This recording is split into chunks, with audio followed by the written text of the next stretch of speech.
ব্রিটেনে রাজনৈতিক সংকটের জেরে লেবার পার্টির কেয়ার স্টারমার নেতৃত্ব পড়েছে প্রশ্নের মুখে। আর সেই প্রেক্ষাপটে লেবার পার্টির ভেতরে সম্ভাব্য উত্তরসূরি হিসেবে দ্রুত আলোচনায় উঠে এসেছেন শাবানা মাহমুদ।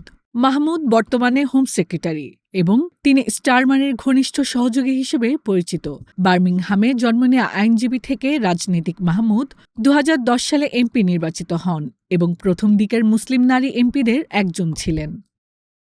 সাম্প্রতিক বিতর্ক, বিশেষ করে জেফ্রি এপস্টেইন সংক্রান্ত ফাইল ঘিরে ওয়াশিংটনে ব্রিটিশ রাষ্ট্রদূত পিটার ম্যান্ডেলসন এর নিয়োগ নিয়ে সমালোচনা স্টারমার সরকারকে অস্বস্তিতে ফেলেছে। সেই প্রেক্ষাপটে মাহমুদের নাম সম্ভাব্য ভবিষ্যৎ নেতা হিসেবে জোরালো হচ্ছে।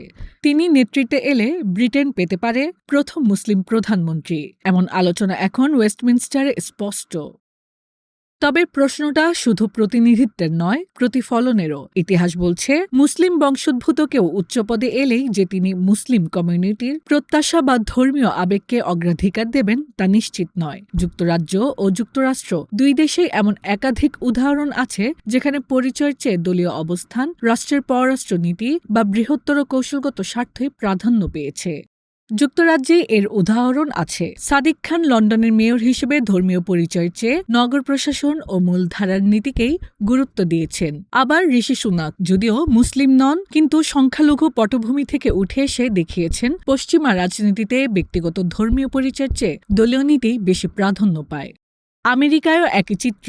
ইলহান ওমর বা রাশিদা তালিবের মতো নেত্রীরা ফিলিস্তিনি ইস্যুতে সোচ্চার হলেও কংগ্রেসে তাদের অবস্থান দলীয় কৌশল, নির্বাচনী বাস্তবতা ও মার্কিন পররাষ্ট্রনীতির কাঠামোর মধ্যেই সীমাবদ্ধ। অন্যদিকে তুর্কি বংশোদ্ভূত মেহমেদ রিপাবলিকান রাজনীতিতে সম্পূর্ণভাবে দলীয় এজেন্ডাকেই অগ্রাধিকার দিয়েছেন, ধর্মীয় পরিচয়কে নয়। এখানে একটি বাস্তবতা পরিষ্কার। পশ্চিমা গণতন্ত্রের নির্বাচিত প্রতিনিধিরা সাধারণত তাদের নিজ দেশের সংবিধান, দলীয় অবস্থান, কূটনৈতিক জোটের প্রতি দায়বদ্ধ থাকেন। যেমন আমেরিকার ক্ষেত্রে ইসরায়েলের সঙ্গে কৌশলগত সম্পর্ক, এসব কাঠামোর মধ্যেই কাজ করেন। ফলে ব্যক্তিগত ধর্মীয় পরিচয় প্রায়ই রাজনৈতিক সিদ্ধান্তে মুখ্য নির্ধারক হয়ে ওঠে না। অনেক ক্ষেত্রে মুসলিম বংশোদ্ভূত নেতাদের নিয়েও শুরুতে আবেগ তৈরি হলেও সময়ের সঙ্গে দেখা গেছে তারা রাষ্ট্রীয় ও দলীয় নীতির সঙ্গে সঙ্গতিপূর্ণ থেকেছেন।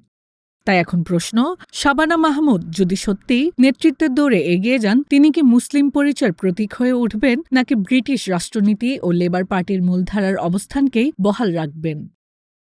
হাসনা আক্তার, দিনকাল ডিজিটাল।